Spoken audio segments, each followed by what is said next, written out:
Ya, selamat pagi anak-anak. Kembali lagi berjumpa dengan saya, Mr. Pams, di pagi hari ini.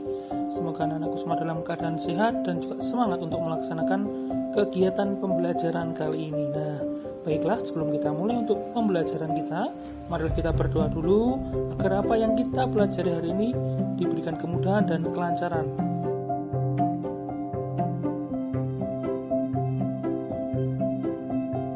Ya, pada pertemuan kali ini kita akan membahas materi tentang sumber daya alam.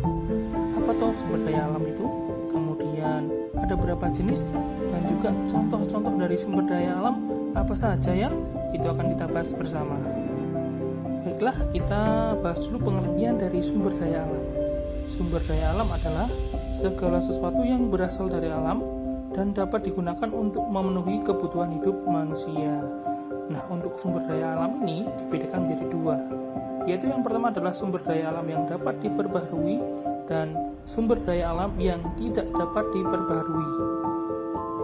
Sumber daya alam yang dapat diperbaharui adalah kekayaan alam yang dapat terus ada selama penggunaannya tidak dieksploitasi berlebihan. Nah, contohnya untuk sumber daya alam yang dapat diperbaharui adalah tumbuhan, hewan, mikroorganisme, matahari, angin, dan air. Perlu diingat, walaupun jumlahnya sangat berlimpah di alam, penggunaan harus tetap dibatasi dan dijaga untuk dapat terus berkelanjutan. Sumber daya alam yang tidak dapat diperbaharui adalah sumber daya alam yang jumlahnya terbatas karena penggunaannya lebih cepat daripada proses pembentukannya, dan apabila digunakan secara terus-menerus akan habis. Minyak bumi, emas, besi, dan berbagai macam bahan tambang adalah contoh dari sumber daya alam yang tidak dapat diperbaharui.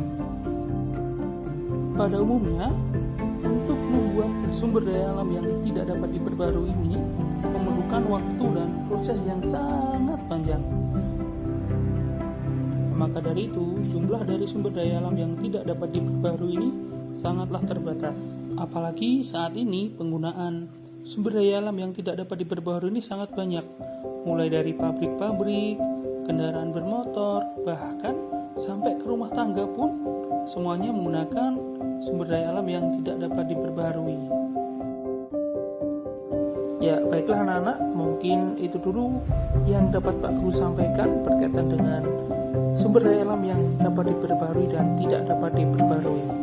Lain kali akan kita bahas materi-materi yang lebih menarik. Tetap pantengin terus di Learn with Mr. Pams.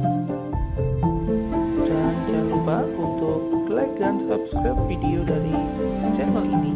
Terima kasih. Assalamualaikum warahmatullahi wabarakatuh.